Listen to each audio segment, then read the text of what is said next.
വളരെ എളുപ്പത്തിൽ ചെയ്യാൻ പറ്റുന്ന ദോശ ചമ്മന്തിയുടെ ഒരു റെസിപ്പിയാണെന്ന് ഞാൻ പറയുന്നത്. എനിക്കിതെന്ന് എൻ്റെ സിസ്റ്ററിലോ പറഞ്ഞു തന്നതാണ്.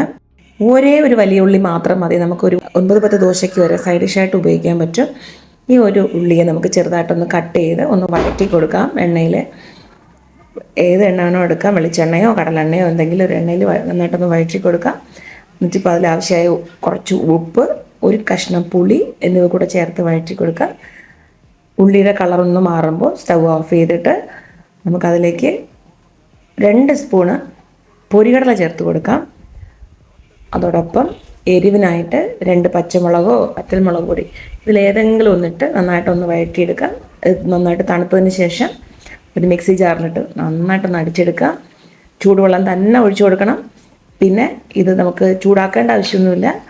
അതേ കടായിൽ തന്നെ നമുക്ക് കുറച്ച് വെളിച്ചെണ്ണ ഒഴിച്ച് കടുകും കറിവേപ്പിലയിട്ട് പൊട്ടിച്ച് ഇതിൻ്റെ പുറത്തോട്ടൊന്ന് തട്ടിയിട്ടാൽ നമുക്ക് ദോശ ചൂടായിട്ട് അങ്ങനെ കഴിച്ചുകൊണ്ടിരുന്ന പടപടേന്ന് കഴിച്ച് തീർക്കാം.